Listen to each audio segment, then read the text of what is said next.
The Climate Action Reserve is the most experienced and trusted offset registry to serve the carbon markets. As more organizations look to combat climate change and support environmental projects with true integrity, they turn to the reserve to foster real solutions and reductions in greenhouse gas emissions. We are excited to kick off the second series of Carbon Connection and feature external partners with insights and expertise in particular climate sectors and topics across the carbon market. I am your host, Lauren Napuk, and thank you for joining us.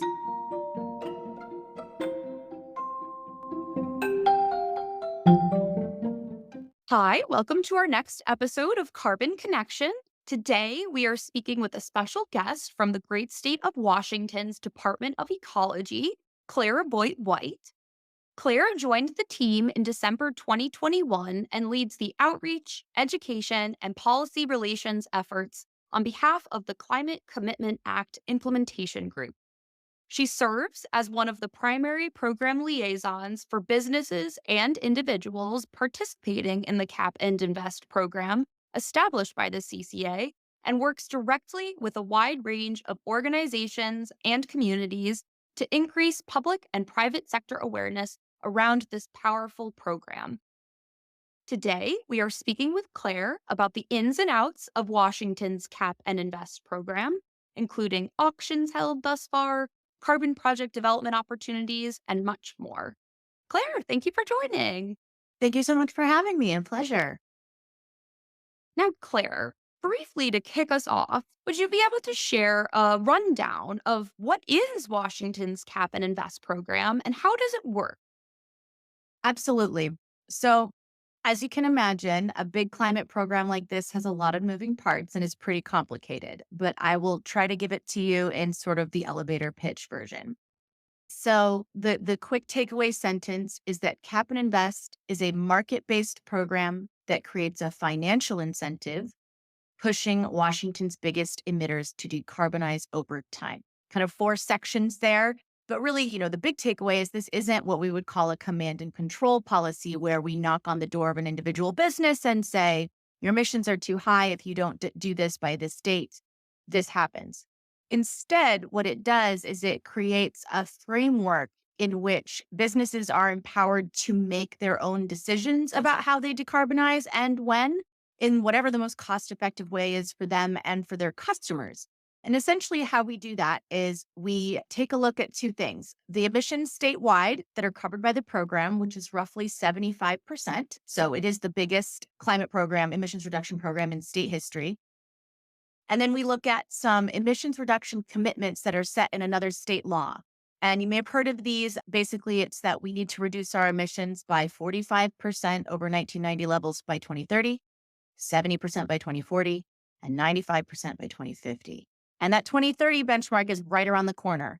And so essentially what we do is we say, well, here's where we are, here's where we need to go. And what does the line look like that gets us from point A to point B?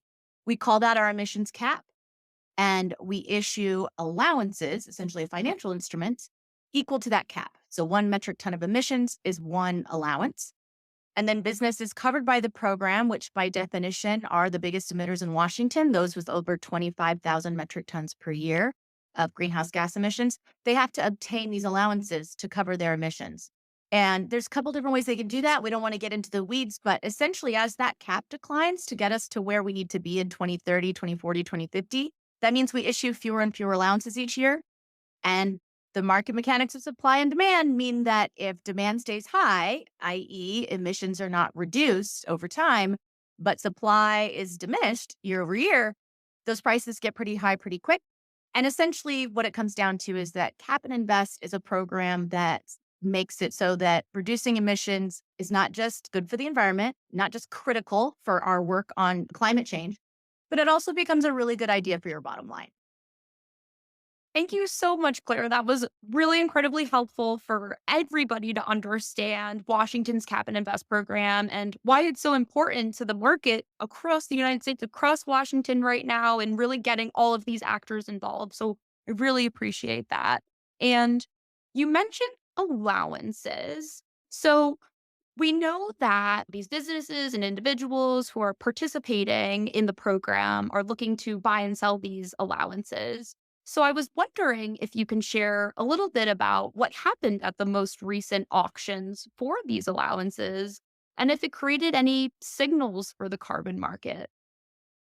Well, so we have had 3 quarterly auctions thus far. The program launched by law January 1st, 2023, and the law only passed in spring of 2021. So we had about 18 months to build and implement this program and get it off the ground. So since January, we've held 3 auctions, the first of which was the end of February. Then we had one at the end of May, and just now the one at the end of August. And our most recent auction, the settlement price was $63.03. So without diving too deeply into the details, I did just want to highlight that we use the word auction. That's what it's called in the legislation, but it isn't quite the way we imagine auctions. It's not a James Bond movie where there's a vase and the richest villain in the room gets to buy it. It's actually kind of the opposite, where the lowest successful bid sets the price that everybody pays. So it's an interesting market mechanic. California's cap and trade program works this way as well. But essentially, the settlement price is determined by bidding behavior, but it isn't just whoever says the biggest number sets the price. So it was $63.03. And we did sell all of the allowances that were offered for sale. We have sold all of the allowances offered for sale at all of our auctions thus far. So demand is understandably high, which makes sense at the beginning of a program like this. And it is a financial market, which means it takes a little bit to settle. People are learning a new regulation. We're doing a ton of outreach and technical assistance the first year of the program. And so every auction is sort of its own unique event. In terms of market signals, we take them all as individuals. Over time, you get a trend or you get different data points, but at this point, we're at 3. So it's not a huge amount of data that we're working with, but we will see where things go. And also, I think the main takeaway in terms of market signal is primarily not anything about future prices or about offset credit prices, although we don't have any credits in circulation at this time yet.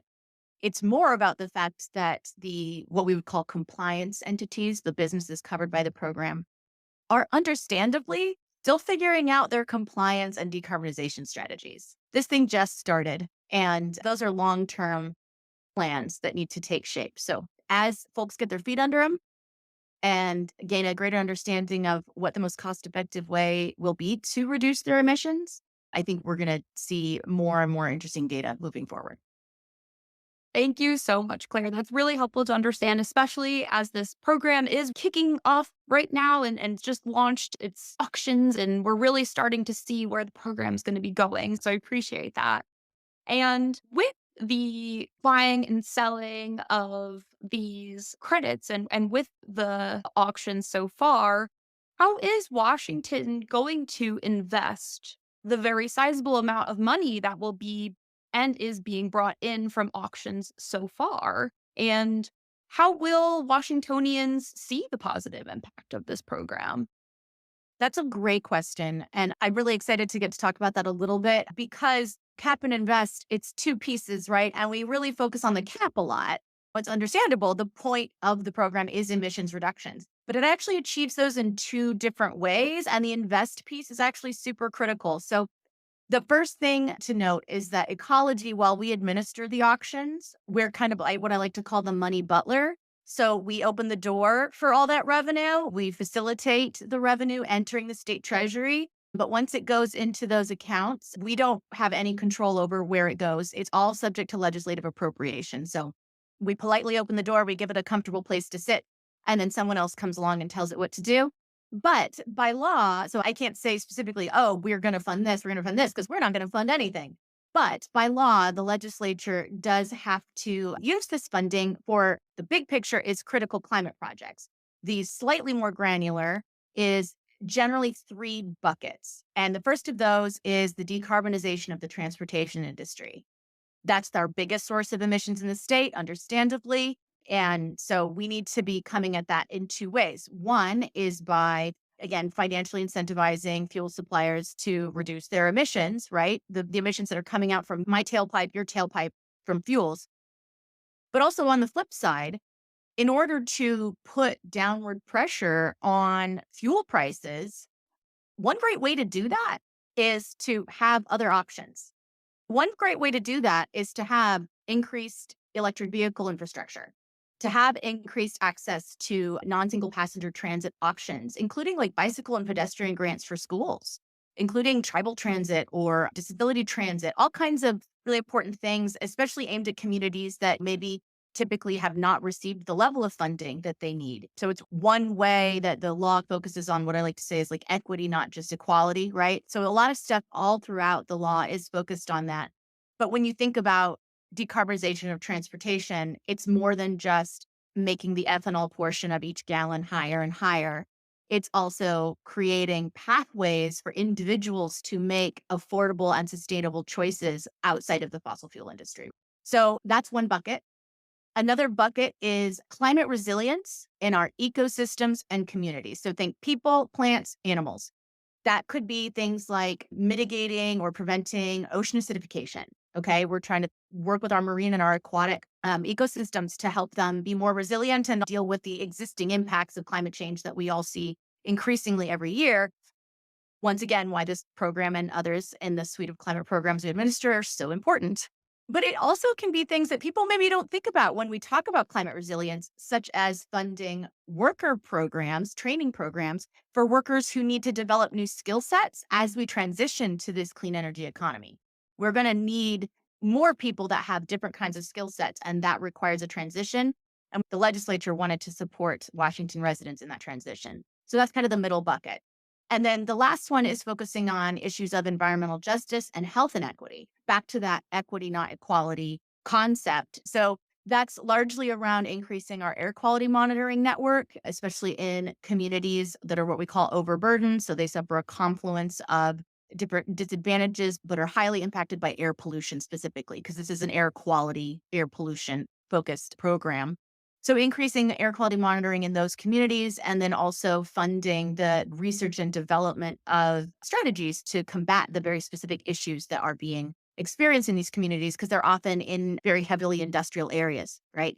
So there's a lot of greenhouse gas emissions. There's also a lot of localized pollution. That's different than just the more atmospheric greenhouse gas impacts that you and I see all the time, just from increasing wildfires, increasing flooding.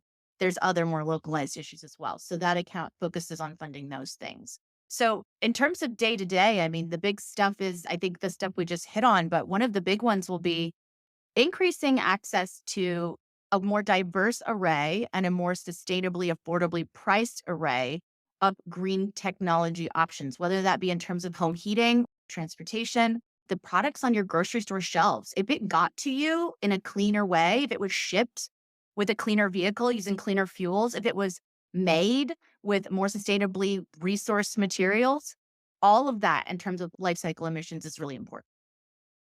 Claire, thank you so much. That was really, really helpful to understand the investment part that Washington is focusing on. Because I think you mentioned a key part, which is a lot of people look at the cap, look at the people involved with the program, but what is going to happen in Washington after we're seeing this investment is really critical. So I really appreciate that. And you touched on this investment in transportation. However, right now, within Washington and national news, we are seeing that there are high gas prices within the state for weeks and weeks now. And these high gas prices have given opponents of the Cap and Invest program fuel for criticizing the program. So I was wondering if you might be able to respond to this criticism around what's happening with gas prices and to the critics of the program because of what they're seeing in the news. That's another great question. And it is something that, of course, we are aware of. We've been aware of it for a while.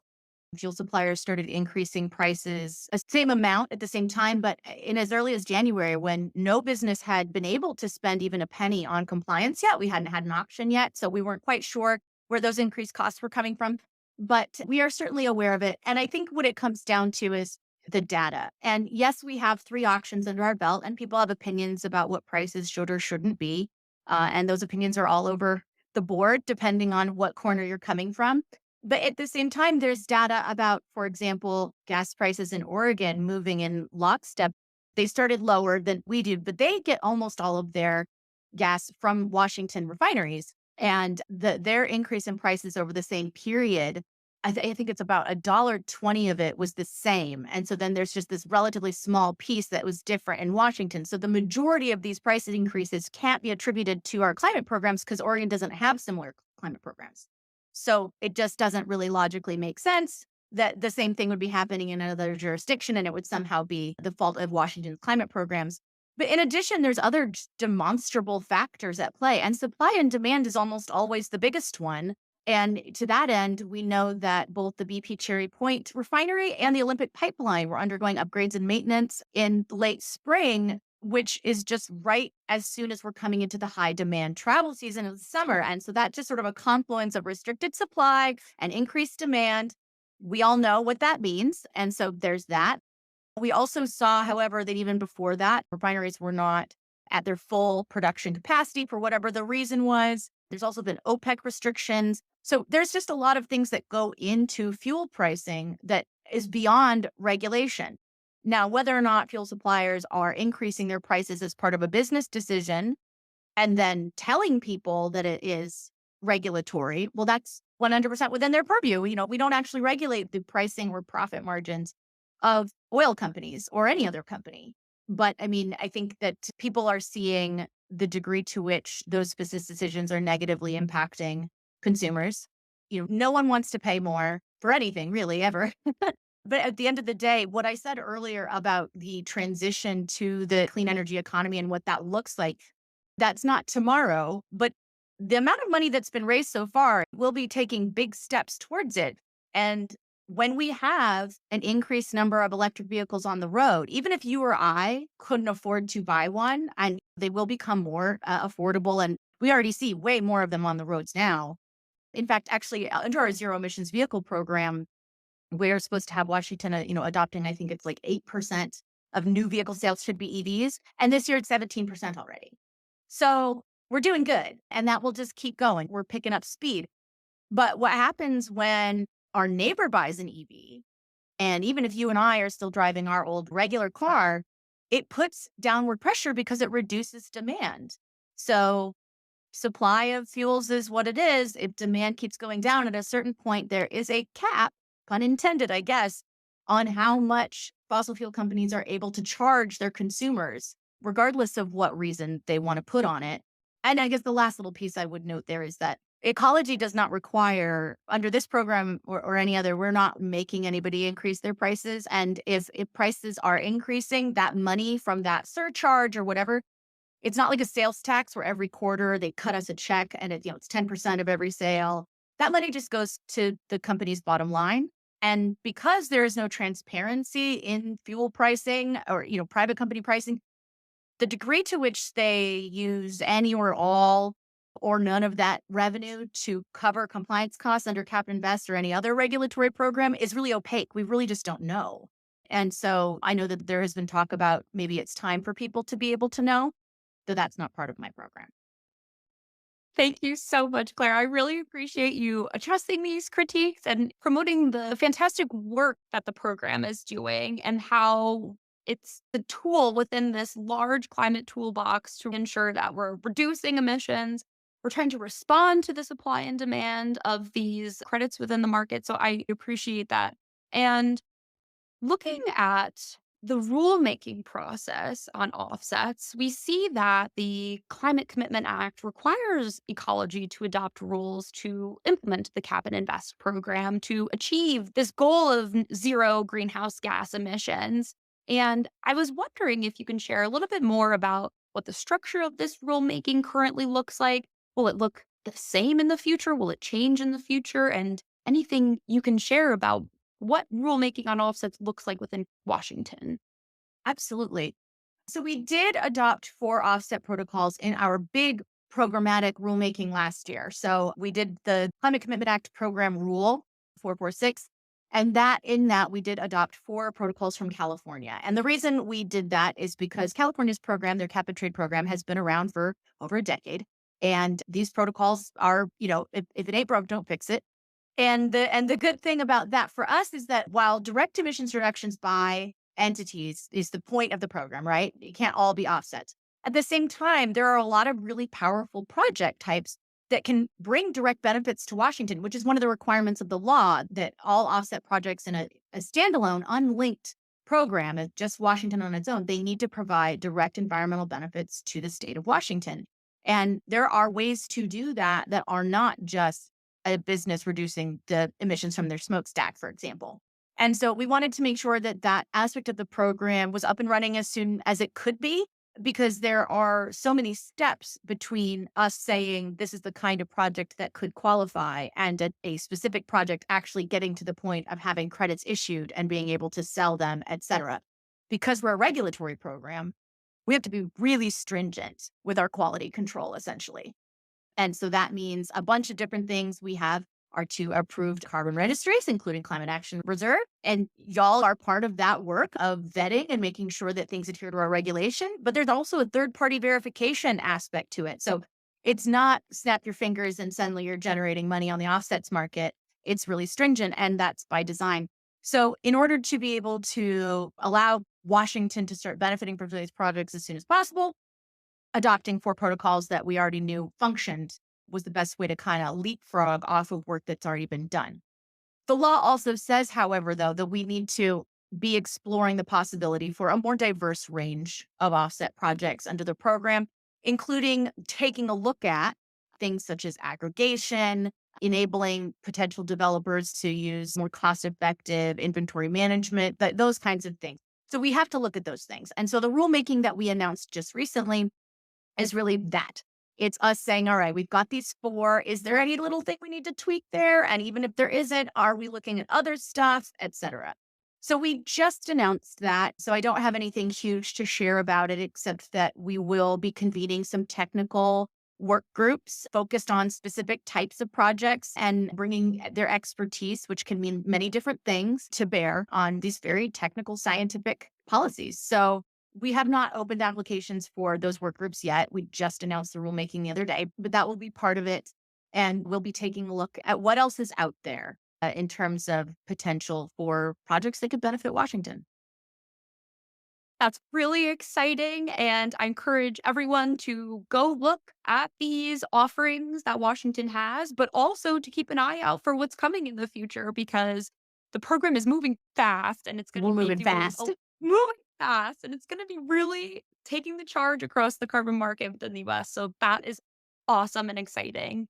And Claire, you mentioned that Washington had looked at California and the program of the California compliance market. And I'm wondering, will there be or are there any linkages between Washington's cap and invest and other carbon markets? And what's next for Washington's cap and invest in terms of linkage? Awesome question. And we are in the midst of that process. So I can give you an update on where we are and what the next steps would be. The short answer is linkage is something that requires a lot of examination because there are very specific and detailed requirements in the law. So there are some objectives, like things that a linked market needs to achieve, and then things that need to either happen or not happen in order for linkage to be sort of deemed beneficial. The way I say it is it needs to be a benefit to our ecosystem, our economy, and our people, all our communities, right? So we started the process of exploring linkage in the spring of 2022. We did some tribal outreach. We did some listening sessions. We've been doing a lot of outreach and education, just getting people used to the concept of what it means. And I guess for your listeners, for anyone who doesn't know, what it means is basically where multiple cap and invest, or in California's program, they call it cap and trade, but they're very similar. These, what we call emissions trading programs, they join up. And so essentially we would still have our cap. California would still have their cap.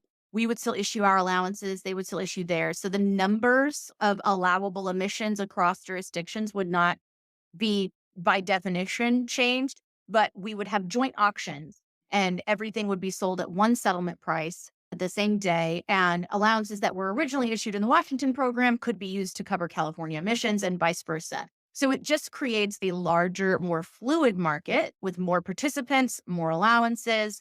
And it can also do a couple of other interesting things, which is one reason why the legislature envisioned linkage. So it's in the law that we not only need to seek to enter a linkage agreement if these objectives and these criteria are upheld. That's the big if. But assuming all the check boxes are yes, which is a simplistic view, it's a very detailed process, but assuming everything looks good, we are directed to seek to enter into these agreements. And we were also directed to create a program that is what we call linkage ready, meaning make decisions specifically so that if linkage is pursued, our programs dovetail quite nicely. We shouldn't have to be totally rewriting everything. So we did that, and we're doing our due diligence now on the criteria. But assuming, if everything came together and California and Quebec, who are joined now, so they would be the people we would be joining with because California is the only other US program. And then Quebec is obviously also in North America. They have a joint program. So you're looking at potentially joining with them. And they have their own processes. So even if we decide we think this is a good idea for Washington and it's going to help us move towards those emission reduction commitments, California and Quebec need to decide that it's also the benefit of their ecosystem, environment, and communities. We all agree there's linkage negotiation agreements and then probably rulemaking, et cetera. So if everything fell into place and everybody was on the same page, we wouldn't be till 2025 or later. So we're just at the beginning of this process, essentially. The next steps are we're currently working on our preliminary criteria analysis. So those criteria I just mentioned. So that's a big lift. That's looking at their regulations and our regulations at all kinds of different data resources and trying to determine to what degree these criteria are met. Then we will make a recommendation to Ecology's director, Laura Watson, about whether or not we think that is true. Obviously, she's already read through our analysis. She will look at what we deliver. And then she's anticipated to make a decision on whether Washington will pursue. So again, that has no bearing on California and Quebec. They would still need to do their own thing. But the decision about whether or not Washington would want to move forward is anticipated in October. And then depending on that decision, if the answer was yes, we would continue to refine our analysis. California and Quebec are looking at some regulatory changes. And so that's information we would need to fold into that analysis. So it's a preliminary analysis. We would continue to refine that. And then again, pending California and Quebec, then there might be negotiations down the road. But we're one step at a time right now. Right now, the step is preliminary criteria analysis. Then Laura will issue her decision, and then we'll take it from there.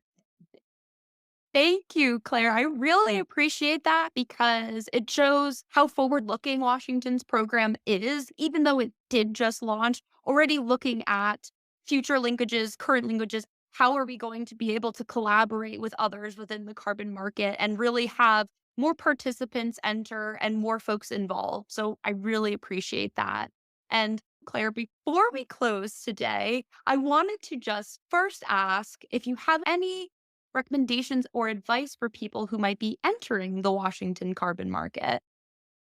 So I would say advice is if you are wanting to participate in the market, you got to get your kits registration done. That's not the exciting stuff, but there's plenty of paperwork to do. So don't wait till the last minute. You want to watch our trainings, you want to fill out your forms, you want to talk to our auctions team.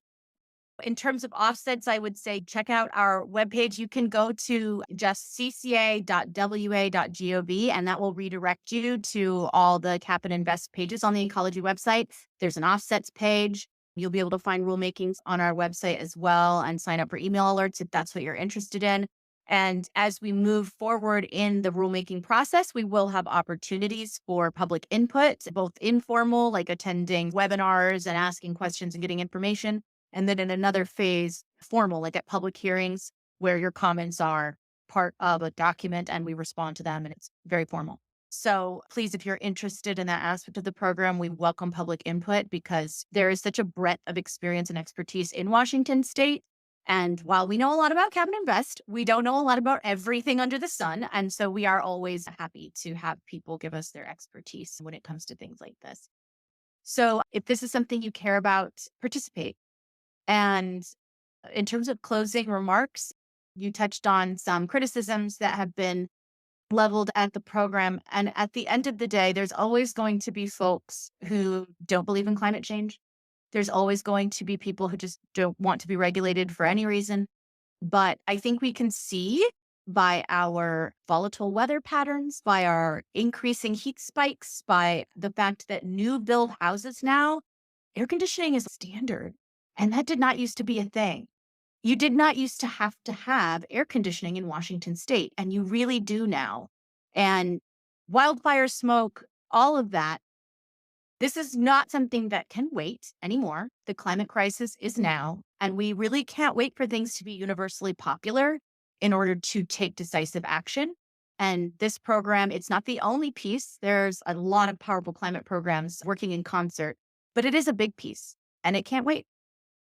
I can't thank you enough for inspiring all of us to get out there and take this fight against climate change, become more involved and aware of Washington's program, and keep an eye out on the future for what's going to happen. So, Claire, I Yeah. really appreciate all of your time today and the fabulous work of the Department of Ecology in Washington. And thank you so much for your time. Thank you. I really appreciate you having me. Please give us a call anytime.